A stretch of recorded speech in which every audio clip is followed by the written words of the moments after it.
On Monday, October 7th, 2019, Beverly Coates reported an attempted breaking and entering on her home on 2140 South Central Ave. She believed that her neighbor had committed this crime. His name was Bob Smith and was mentally handicapped. The purpose of this lab is to figure out what tool was used.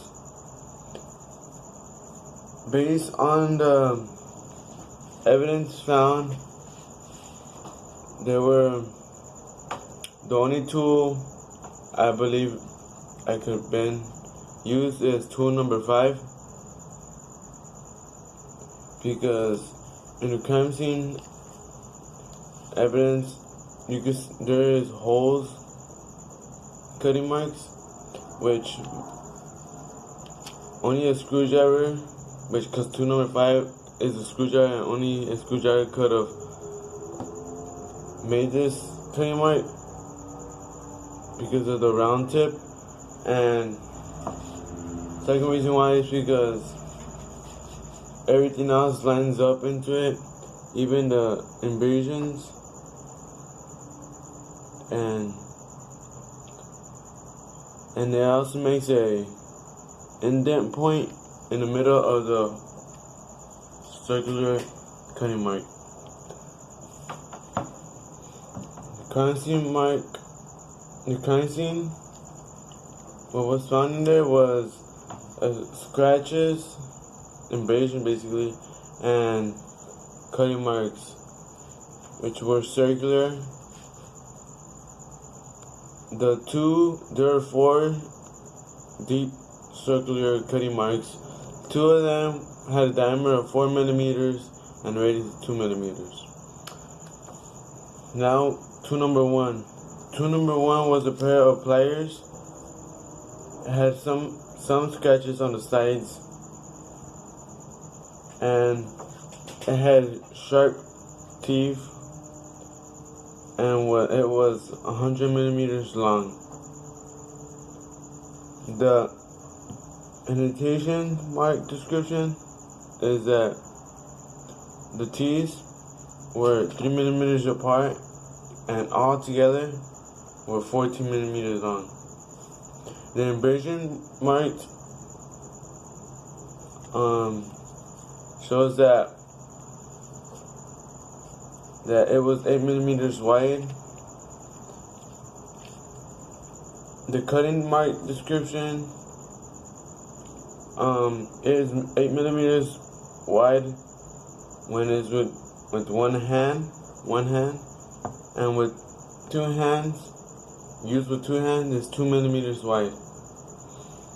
The cutting marks, those are the cutting marks, and the result, this tool cannot be used in this crime scene evidence because it doesn't make round cutting marks or thin abrasion marks. Tool number 2 is a one-handle tool. It is 100 millimeters long, and the front of it is 8 millimeters long.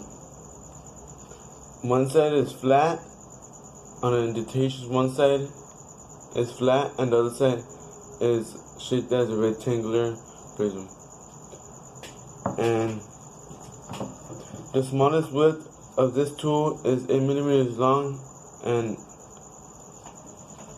it does not leave any trace evidence, even though the tool is a little dirty. And it is also, from the front, it's chipped, and the abrasion marks based on the chip piece from the tool, the abrasion marks, it's very thin on one side more than the other because of the missing chip piece. The cutting mark, it is 1 millimeter when you cut vertically, and The result is that this tool cannot be used, or it is not the tool, because it doesn't make it a round cutting mark.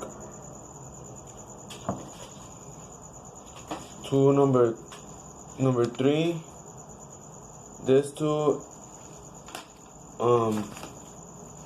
is the same all around, and it's 198 millimeters long, and it's 5 millimeters long from the front. It's the same all around. It's kind of rusty, and the intention mark description. There was a deadly trace evidence, which was the rust that came off of it, and it also has twirls all around.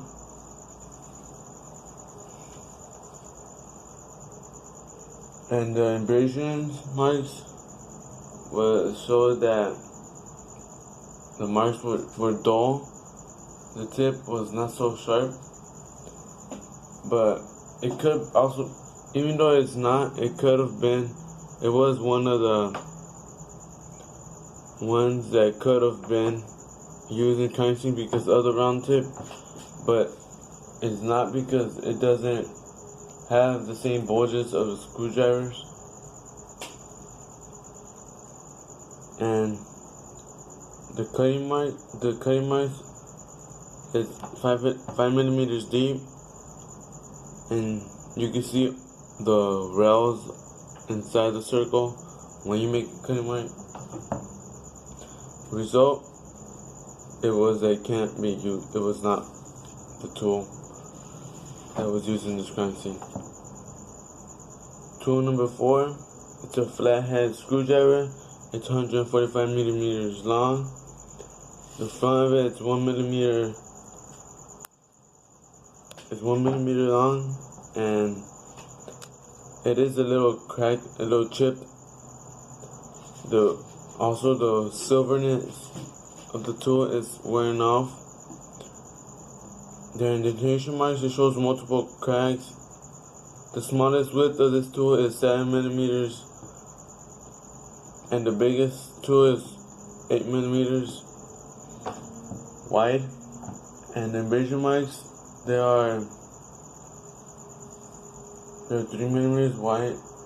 The abrasion marks are 3 millimeters long.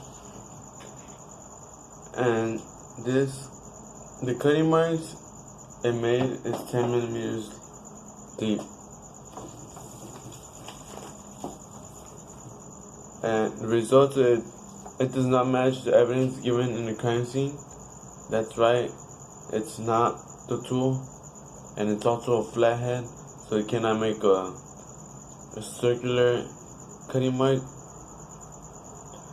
Tool number 5. It's a screwdriver. It's 150 millimeters long. And it's the same all around. The indentation marks, the biggest width is 6 millimeters, and the smallest width is 3 millimeters. The length of the indentation is 8 millimeters long. And the abrasions, you can see the stress in the clay we used to make, used to mimic the abrasion marks. And it's 2 millimeters wide. The cutting marks it's 5 millimeters deep. It makes a star shape. The result is that it actually fits the characteristics of the crime scene evidence left. You can see the bulges matches it, so that is most likely to be the tool. Tool number 6 is a flathead screwdriver, which it's 135 millimeters long, and it is 5 millimeters long from the top and the tip is a little chipped. Indentation marks shows that it has little rails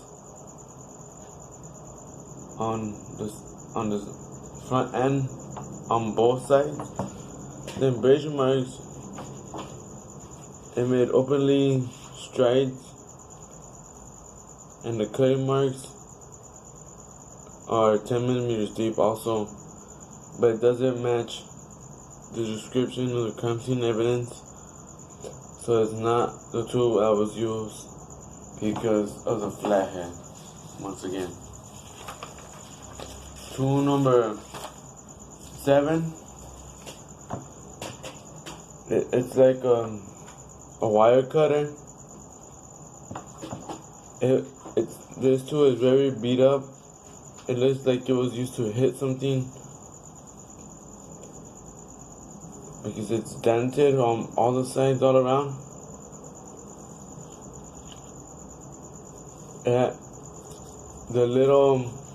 It doesn't have teeth. Based on the indentation, it actually has little rails that loop around. And the abrasion mark description, it does not have kind of has unique parts, because the rails seen in the indentation marks, you could see the loops. The cutting marks is shaped the cutting marks is shaped as a pill, and the result doesn't fill the description because it can't make a deep enough cutting mark. Tool number 8. Tool number 8 has a lot. It's a tool that has a lot of paint residue, and it's 100 millimeters long, and it's 24 millimeters long from the front. 25 millimeters long from the front. And on the indentation, it has two sides. One side is flat, the other side is like a 3D rectangle. And the smallest width is 15 millimeters long, and the biggest width is 25 millimeters long. And abrasion, there's no unusual markings. And the cutting marks is that it has a 5 millimeters long. And the result is that the tool is used because it cannot be used in this crime. Was not used in this crime because the tool it's too big, and it doesn't have a round front. Tool number 9. Tool number 9 is a very unique tool. It is used in tires. This tool is 75 millimeters long.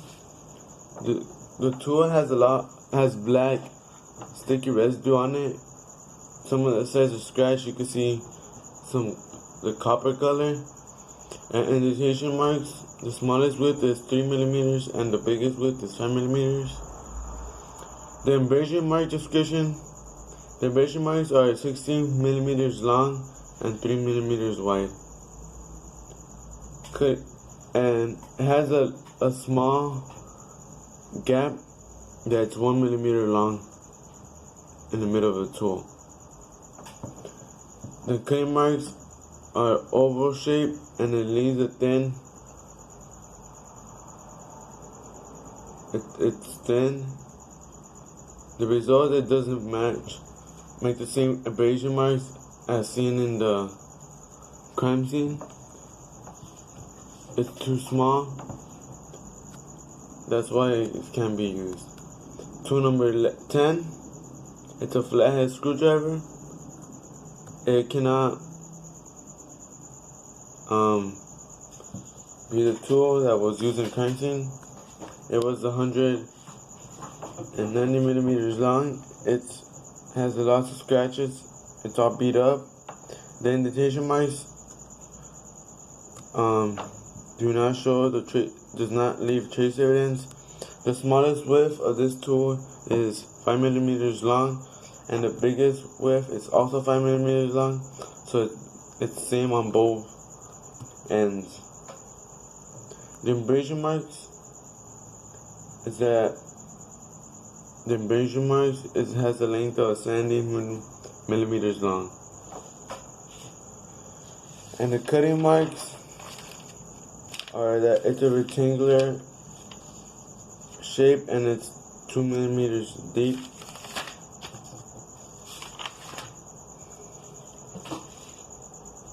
And the result is that it can be used because of the tool. Tool number 11, the tool is a screwdriver. It's also brand new.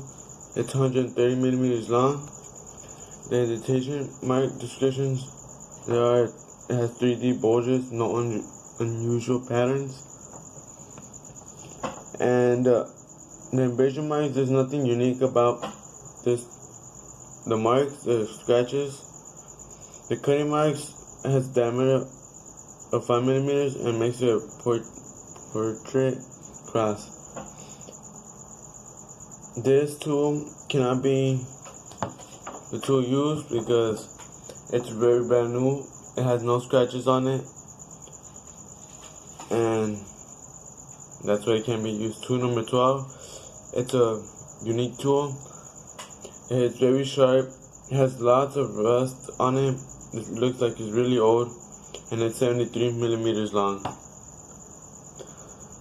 The indentation marks is that the biggest width is 10 millimeters long, and at least the trace area it leaves is the dust and rust from the tool.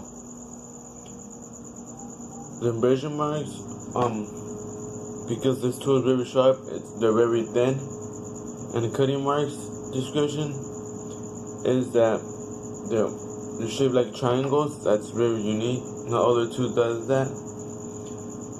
And the result, I believe this tool is not the tool used in the crime scene because it has triangle cutting marks, and the cutting marks and the crime scene evidence are circular. To conclude this, I believe tool number 5 is a tool used in this crime because it matches everything, even the 3D bulges. Because if you look closer in the circular cutting marks, you can see the little bulges from the tool.